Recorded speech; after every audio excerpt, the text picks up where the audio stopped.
함께 하신 말씀 에베소서 4장 7절로 12절까지 말씀입니다. 에베소서 4장 7절로 12절. 우리 각 사람에게 그리스도의 선물의 분량대로 은혜를 주셨나니 그러므로 이를 그가 위로 올라가실 때 사자같은 자들을 사로잡으시고 사람 중에 올라가셨다 하였은즉 땅 아래 낮은 곳으로 내리셨던 것이 아니면 무엇이냐?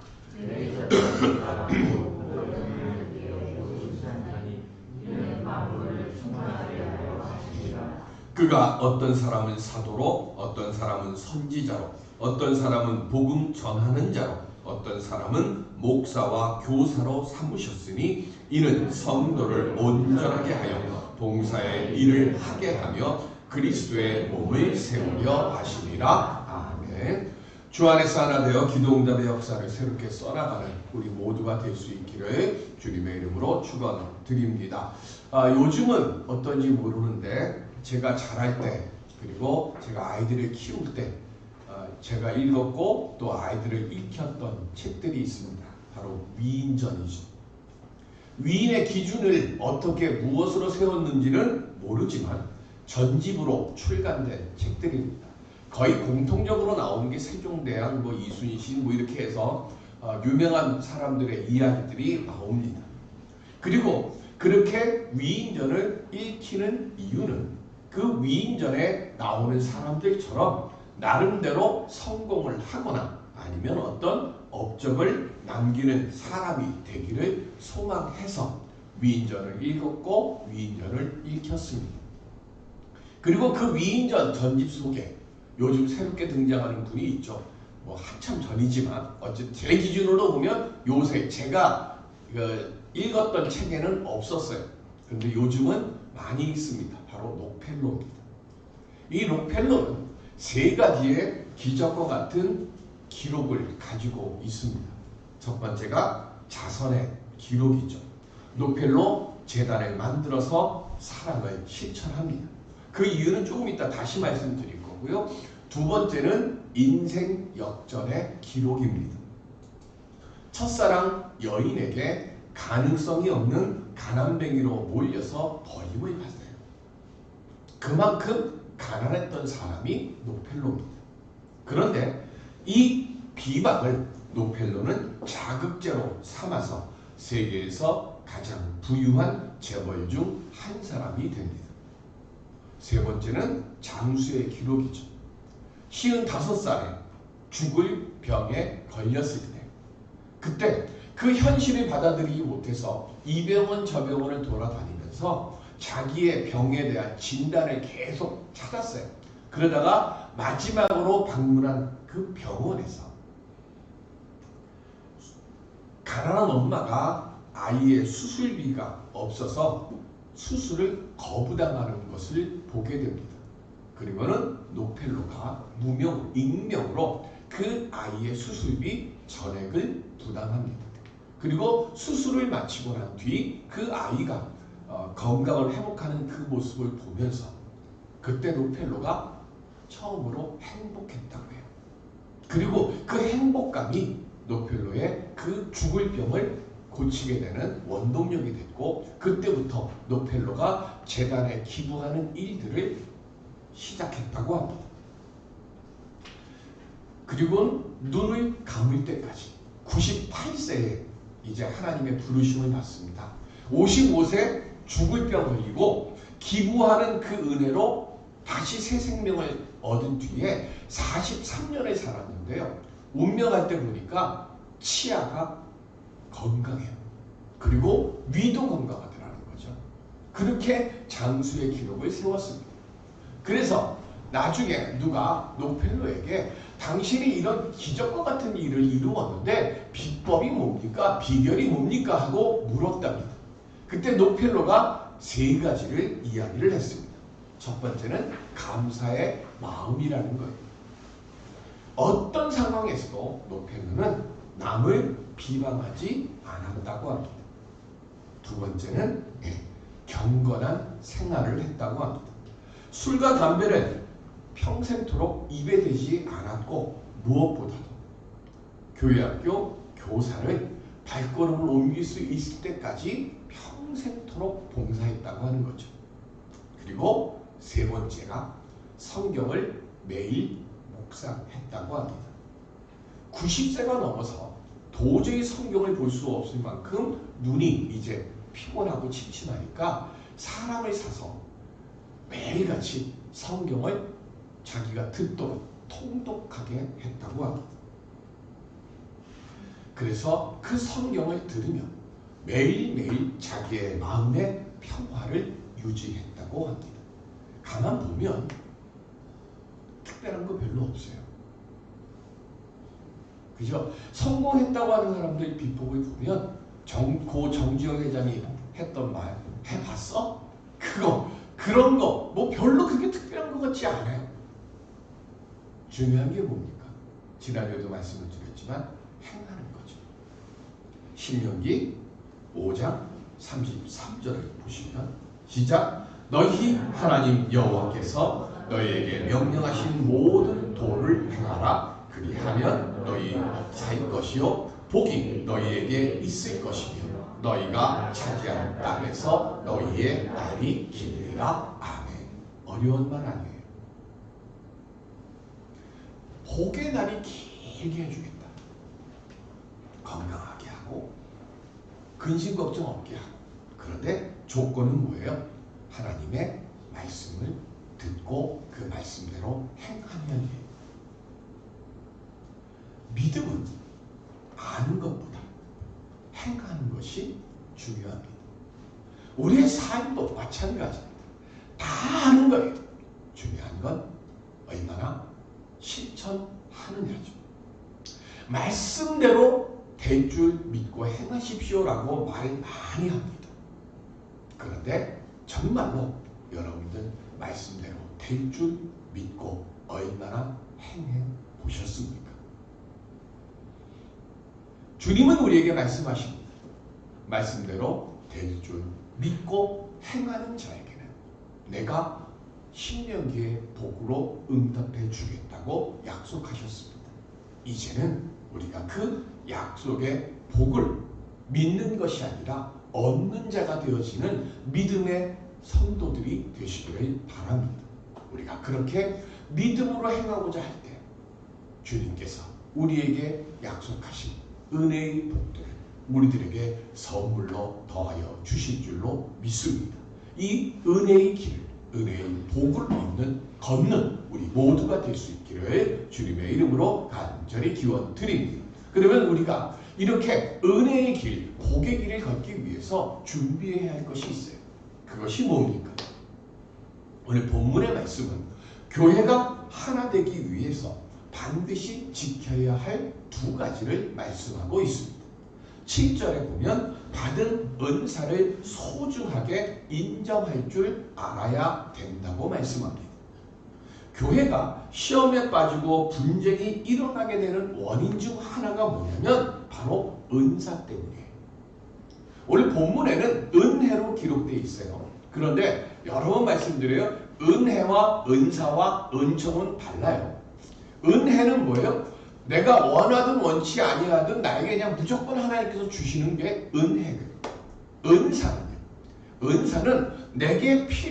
내게 꼭 필요한 것을 내가 사용할 수 있도록 하나님께서 내게 주시는 것이 은사예요. 그러니까 오늘 번역을 왜 은혜로 했는지 모르겠어요. 저희가 번역 틀렸다고 큰일 나니까 어쨌든 번역을 은혜로 했는데 은혜가 아니고 뭐라고요? 은사예요. 선물은 은혜가 아니라 은사입니다. 그러면 은사를 하나님께서 우리에게 주셨는데 이 은사가 왜 문제가 될까요? 비슷하게 생긴 사람은 있는데 같은 사람은 없어요. 쌍둥이를 보면 우리 눈으로 볼 때는 둘이 똑같아 보이지만 그 쌍둥이를 키운 부모나 그리고 본인들은 뭐가 다르다고 하는 것을 얘기하잖아요. 뭐가 달라요라고 이야기를 하거든요.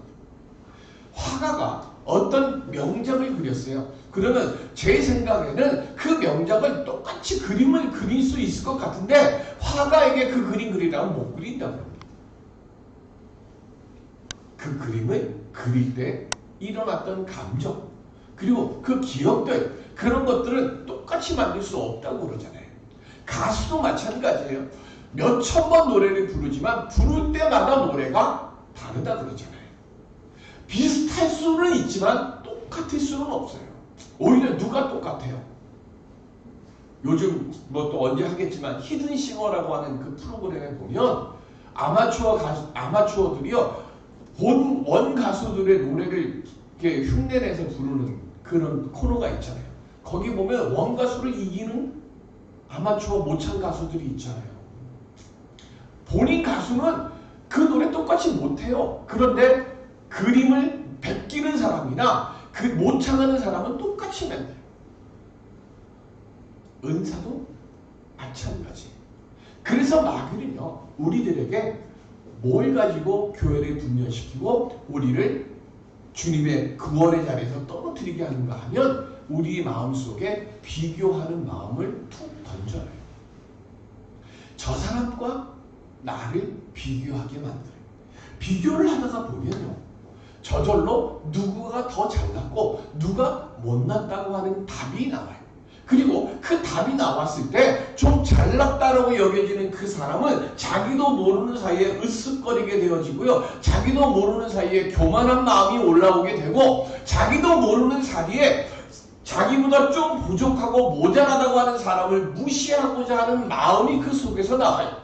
반대로 조금 좀 모자라다고 생각하는 그 사람의 마음속에는요 기죽게 되고 그러다 보면 열등감에 빠지게 되고 처음에는 잘난 사람은 부러워하는 것으로 시작해요. 저 집은 뭘 하길래 저렇게 하는 일마다 잘 될까? 저 사람은 뭘 하는데 저렇게 얼굴도 예쁘고 남편도 잘생기고 애들까지 저럴까 하고 그런 마음에 부러워하는 마음으로 시작을 되다가 조금 지나게 되면 시기하고 증오심이 올라와요.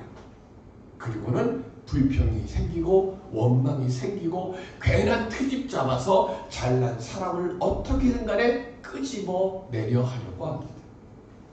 이렇게 되면 다투게 되고 나뉘게 되고 그리고 하나가 되지 못합니다. 하나님께서 우리에게 은사를 주신 이유는 각 사람의 분량대로 맞게 주신 거예요. 그런데 우리는 그거를 자꾸 생각하지 않아요. 하나님이 가장 적절하고 합당하다고 생각하셔서 우리에게 은사를 주셨는데 그래서 내가 가진 은사에 대해 그냥 특별하다고 여기고 감사하게 받고 그것을 감사하게 사용하면 되는데 우리의 마음속에 자꾸 비교하는 마음이 있다 보니까 내가 가지지 못한 은사를 가진 그 사람을 보고 그 사람을 부러워하고 시기하게 되고요. 내가 가진 은사를 갖지 못한 사람을 무시하거나 그리고 다른 사람이 가진 은사를 내가 가지지 못했다고 속상해하면서 그 속에서 열등의식을 가지면서 문제가 생겨요. 중요한 건 은사는 은사대로의 가치가 다 있는 거예요. 근데 우리는 자꾸 외양만 따져요. 하나님은 내 안에 성령이 주신 은혜를 통해서 감사의 마음을 품으면 외양의 부족함을 넘어서는 오늘 신명기 5장 33절에 약속하셨던 그 말씀처럼 내가 우뚝 서고 성경에서 얘기하는 장수는 오래 사는 것 그거 장수 얘기하는 거 아니에요. 신명기에서 얘기하는 장수는 뭐라 그랬어요? 건강하고 나보다 내 자손이 잘 되는 것을 오래 살면서 보는 거예요. 그게 장수의 복이에요. 신명기가 말하는. 그러면 내가 은혜를 얻고 내가 은사를 받은 그것에 대해서 내가 감사함의 마음으로 살면 장수의 복을 주시도록 하나님께서 내게 은혜의 은사를 더하시는 역사로 나로 하여금 지금은 비록 작고 보잘것없고 초라하지만 그것들이 점점 커져가는 역사로 내게 더하여 주시는데 내 마음속에 비교하는 마음 열등의식을 가지고 있다 보니까 그 자라가는 그것을 스스로 막아버리는 거예요. 그러니까 교회가 분열된 거죠. 각자 받은 은사는 하나님의 선물로 알고 감사하면서 내게 주신 은사대로 하나님께 영광 돌리는 삶을 살아가면 됩니다. 큰 교회가 할 일이 따로 있고 작은 교회가 할 일이 따로 있습니까? 아닙니다. 다 하나님께 영광 돌리기 위해서 우리가 할 수 있는 일이 무엇인지를 우리가 믿음으로 기도하고 말씀에 따라서 행하다 보면 어느 순간 작은 교회가 놀라운 역사의 일들을 이룬다니까. 지금의 모습 때문에 스스로 움츠러들 필요가 없어요. 각자 잘하는 것으로 하나님께 영광 돌릴 수 있는 우리 모두가 될 수 있기를 주님의 이름으로 기원 드립니다. 두 번째는 뭐냐면 12절에 성도를 온전하게 하는 일을 하라는 것입니다.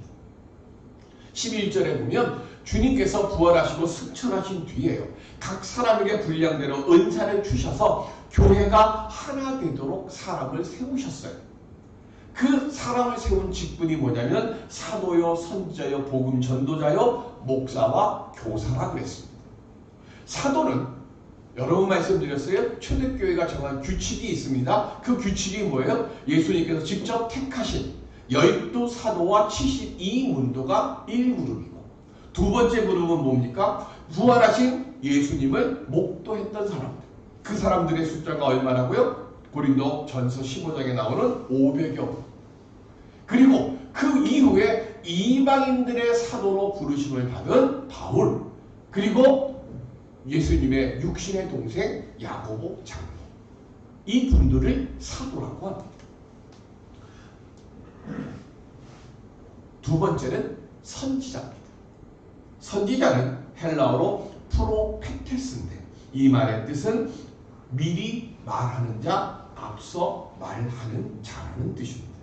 구약 성경에서는요, 이 선지자는 독립된 직분이었어요. 그래서 우리가 알고 있는 이사야, 예레미야, 에스겔 이런 분들이 선지자였어요. 그런데 신약 시대에 들어와서는 사도를 도와서 교회의 내에 덕을 세우고 건면하고 교회를 평안케 하는 역할을 감당하는 분이 이 선지자예요. 성경을 보시면 사도행전 15장 32절 시작. 유다와 실라도 선지자라 여러 말로 형제를 권면하여 굳게 하고 아멘. 안디옥 교회에 있던 두 분이에요. 그 중에 한 분은 우리가 잘 아는 분이죠. 유다 말고 뒤에 실라. 실라가 누구예요? 사도행전 16장부터 바나바하고 바울이 나뉘어진 뒤에 바나바는 자기 조카 마가라고 부르는 요한과 함께 전도를 하러 다니고, 그죠? 그리고 바울은 누구랑 같이 갔어요? 이 실라랑 같이 가요. 안디옥 교회에 전도자로 있던 실라가 바로 선지자예요. 그리고 성경을 찾아볼까? 여기 올라가 있지만 사도행전 21장 9절 그리고 펴놓으세요. 사도행전 21장 9절 이건 올라가 있으니까 시작. 그에게 딸 넷이 있으니 처녀로 예언하는 자라. 아멘. 누구 딸일까요? 빌립 집사님 딸이에요. 그래서 이 처녀로 예언하는 네 분의 빌립 집사님의 딸이 뭐라고요? 선지자예요. 세 번째가 복음 전하는 자입니다. 신약 성경에는요, 오늘 본문을 포함해서 모두 딱 3번 나와요. 복음 전하는 자라고 하는 이 말이 안수 집사였던 빌립 집사님. 제가 일부러 펴라 그랬어요. 사도행전 21장 8절. 자, 시작. 이튿날 떠나 가이사랴에 이르러 7 집사 중 하나인 전도자 빌립의 집에 들어가서 머무르니라. 아멘. 빌립 집사님이 누구였어요? 맨 처음에 택함을 받았던 7분의 안수 집사 중에 한 분이 빌립 집사죠. 그리고 이분이 어디에 가서 복음을 전했어요? 사마리아에 가서 복음을 전했고, 사도행전 8장에 보면 그 성에 큰 기쁨이 일어나게 만들었던 분이 빌립 집사님이에요. 그런데 이 빌립 집사님을 뭐라고 해요? 전도자라 했어요. 그리고 또 세 번째 나오는 말씀 디모데후서 4장 5절 시작. 그러나 너는 모든 일에 신중하여 고난을 받으며 전도자의 일을 하며 내 직무를 다하라. 아멘. 디모데에게 전도자라고 하는 말을 붙였어요. 근데 이 세 직분은요 모두 다 2세기에 없어졌어요. 초대교회가 교회가 안정되면서 사도도 없어지고 선지자도 없어지고 복음 전도자도 없어졌어요. 그리고 오늘날까지 남는 바울이 지금 에베소서에서 말씀하고 있는 직분 중에 오늘까지 남는 직분이 나옵니다. 그게 뭐예요? 목사입니다. 목사는 헬라어로 포이멘인데 이 말의 뜻은 목자입니다. 우리 그래서 목사 그 당연실 보면 이렇게 목자가 이렇게 양 안고 있는 예수님 사진 같은 거 많이 붙여놓는 이유가 바로 여기에 있습니다. 목사는 목자라고 하는 말에서 나옵니다. 그러면 목사는 목자고 예수님은 누구세요? 목자장이시죠. 그래서 목자장이신 예수 그리스도의 그 양무리를 맡아서 영적 양식으로 먹이고 그들을 외부의 위협으로부터 보호하는 직분이 목사입니다. 목사가 하는 일 중에 제가 여러 번 말씀드렸던 목사는 영적 우산을 펼치는 자입니다. 그래서 목사가 교회에서 어디서든 간에 믿음으로 영적 우산을 쫙 펼치는 거예요. 그러면 이 우산 속에 들어오는 교우들, 양무리들은 비가 오는 것을 눈이 오는 것을 피할 수가 있어요. 다리는 맞을 수 있어요. 그러나 가장 중요한 머리는 보호할 수 있죠. 그래서 목사가 해야 되는 가장 첫 번째 일은 뭐냐면 바로 영적 우산을 활짝 펼쳐서 교우들을 지키고 돌보는 직분입니다. 그런데 교사, 목사와 교사 이렇게 써놨잖아요.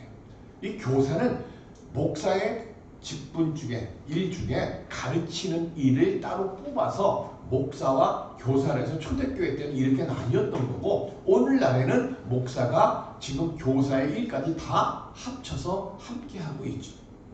그러면 이 목사가 사도요, 선지자요, 복음 전하는 자가 해야 할 일이 뭐라 그랬습니까? 오늘 제목처럼 온전케 하는 인 것입니다. 온전케 하다라고 하는 이 말은 헬라어로 카탈티스 몬스인데요. 이 말의 뜻이 뭐냐면 뼈가 탈골됐어요. 그 탈골된 뼈를 제자리로 맞춰서 끼워 넣는 것. 이게 온전하게 하다라는 겁니다. 성도를 온전케 하는 것은 교회 안에서 하나 되지 못하고요. 마치 뼈가 탈골돼서 빠져나가는 것처럼 교회가 하나 되지 못하면 꼭 빠져나가는 사람들이 있어요. 어떤 사람은 너무 잘나서 어떤 사람은 너무 못나서 본인 스스로가 그 하나 되는 공동체 안에 머무르지 못하고 자꾸 빠져나가는 거예요. 그래서 그 빠져나가는 그 사람을요 제자리로 다시 되돌려 놓는 것. 이게 온전케 하는 겁니다. 저는 한 번도 뼈가 탈골돼 본 적이 없어요. 저희 애들도 탈골돼 본 적이 없어요. 그런데 목회를 하다가 저희가 무슨 수련회를 갔는데 좀 연로하신 권사님이 젊을 때 생각하고 걸음을 걷다가 돌멩이가 있는데 돌멩이를 발을 잘못 잡고 발목 뼈가 이렇게 픽 하고 탈골이 됐어요. 그래서 그때 화순 쪽에 갔었는데 지리산 적고론을 찾아가지고 적고론으로 모시고 갔는데요. 그 발 탈골된 거를 하는데 뼈를 하는데요. 우악스럽게 하더라고요. 악 하고 뭐 권사님 70 넘으신 권사님 비명을 지르든 말든 뼈를 그냥 발을 팍 빼니까 그걸 푹 집어넣는데요. 옆에서 소리가 다 들려. 우두둑 하는 소리. 탈골된 뼈를 집어넣으려면 고통도 심하고요. 그리고 소리도 심해요. 그런데 그렇게 붙여놓고 칭칭칭 둔대로 감고 기부스처럼 이렇게 해놓고 그리고 발목 쓰지 마세요. 그러는 거예요. 그렇게 놓으면 처음에는 아픈데 조금 지나고 나면 다시 어떻게 돼요? 뼈가 붙습니다. 목사는 탈골된 뼈 같은 성도. 그래서 자기도 아프고요. 그리고 남들도 아프게 하는, 다른 사람들에게, 다른 성도들에게 아픔을 주는 그 성도, 온전하지 못한 성도들은 바로 잡아서 제자리에 집어넣어서 온전하게 하는 사람이 바로 목사입니다. 탈골된 뼈를 제자리로 집어넣으려면 얼마나 아픕니까? 또 뼈를 맞추는 그 소리는 왜 그렇게 커요? 하나님 뜻 안에서요, 온전하게 하나가 되는 교회가 되려면 그런 아픔이 있고 그런 시끄러움이 있고 그런 고통이 있어요. 그래서 목사가 여러분들을 위해서 기도하는 것처럼 여러분들도 저를 위해서 기도해 주셔야 돼요. 온전케 하는 교회를 만들 수 있는 목사가 되게 해야 됩니다. 그리고 영적 우상이 점점 더 커질 수 있는 거룩한 목회자가 되게 해야 됩니다. 제가 여러분들을 위해서 기도하고 여러분들이 저를 위해서 기도하는 그 소리가 크면 클수록 우리 만남의 교회는 더 은혜가 있고 더 능력이 있는, 그래서 하나님이 기뻐하시는 온전한 교회로 온전히 서게 될 줄로 믿습니다. 그래서 바울은 골로새서에서 이렇게 부탁을 해요.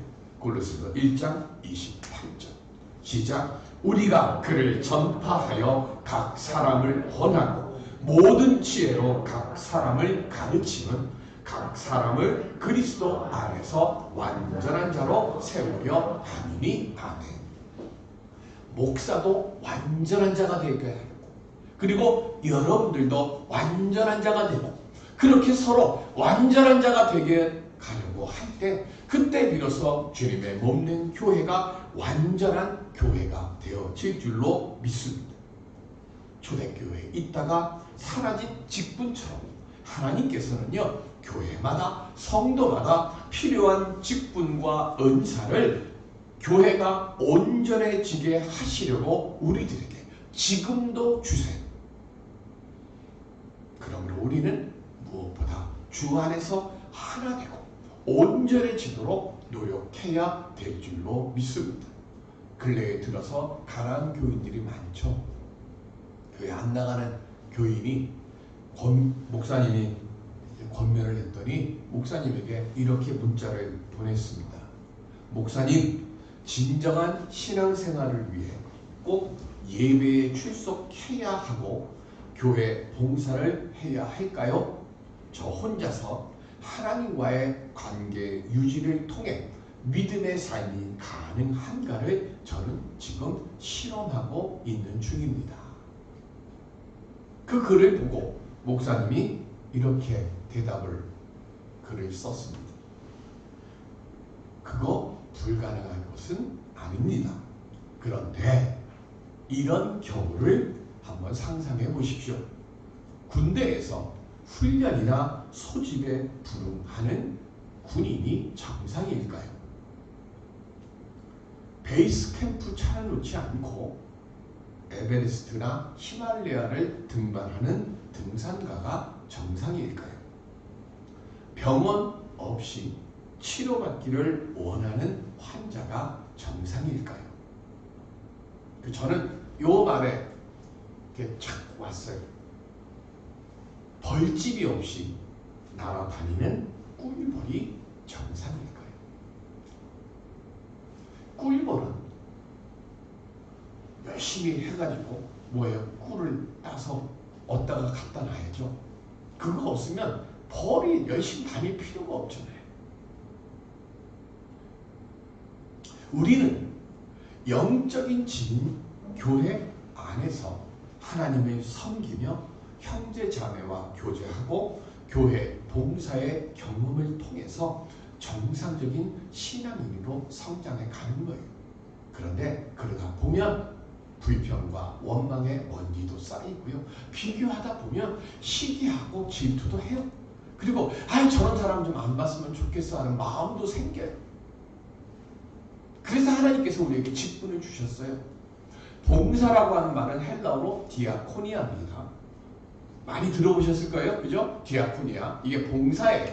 그런데 집사라고 하는 직분은 헬라어로 디콘입니다. 바로 디아코니아라고 하는 말에서 나온 얘기예요. 디콘이 집사예요. 그래서 목회자들끼리 얘기할 때 보면 저 장로 집사 이렇게 얘기하지 않고요. 엘더 디콘 이렇게 얘기를 해요. 그래서 일반 사람들이 잘 못 알아듣게 그런 말을 쓰는데 디콘이라고 하는 말이 디아코니아에서 나왔고요. 여기 코니아라고 하는 말의 뜻이 뭐냐면 먼지를 털다예요. 그러면 봉사는 무슨 뜻이 될까요? 먼지를 터는 일이 봉사예요. 그러면 디콘은 집사는 먼지를 터는 사람이라는 겁니다. 그럼 무슨 먼지를 탈까요? 우리 교회 뭐 어제도 제가 이제 바닥 청소하고 했지만 그래서 먼지가 이렇게 일어나. 그럼 먼지 터는 거예요? 그 먼지를 얘기하는 게 아니에요. 디콘은. 그럼 무슨 먼지를 털어야 될까요? 육신의 먼지를 털고 불평과 원망, 시기의 먼지를 터는 봉사자가 바로 집사예요. 그래서 하나님께서 우리들에게 집사라고 하는 직분을 새롭게 만들어 주신 겁니다. 오늘 우리 모두 다 우리 교회가 하나 되는 것을 가로막는 그런 모든 먼지를 터는 디콘들이 되시기를 바랍니다. 우리가 그렇게 불신과 원망과 시기와 그리고 하나 되지 못하게 하는 모든 먼지를 털어갈 때 그때 온전케 되는 교회가 되어지고 그때 비로소 주님이 기뻐하시는 교회가 될 줄로 믿습니다. 흔드는 자가 되지 마시고요. 다음 주에 말씀드릴 거지만 세우는 자가 되어서 주님 영광 나타내는 교회를 함께 만들어가고 그래서 주님이 주시고자 하시는 은혜의 귀한 역사의 샘물들을 흠뻑 먹고 마시고 그래서 주님의 영광의 통로로 그리고 세상에 내가 주님의 복받은 자요 외치며 살아갈 수 있는 우리 모두가 될 수 있기를 주님의 이름으로 축원드립니다. 기도하겠습니다. 은혜의 아버지 하나님 깨우침의 영을 더하여 주시옵시고 디콘의 귀한 은혜의 능력을 온전히 감당해서 아버지 하나님 우리의 기도 응답을 가로막고 우리 만남의 교회의 부흥을 가로막는 모든 먼지들을 털어버리게 하여 주옵시고 오직 믿음으로 하나 되어 온전케 되는 교회 되고 하나님 기뻐하시는 교회 되어 하나님 영광을 온전히 선포하며 살아갈 수 있는 우리 모두가 되게 주실 줄을 믿사옵고 감사하며 예수 그리스도의 이름으로 기도드립니다. 아멘.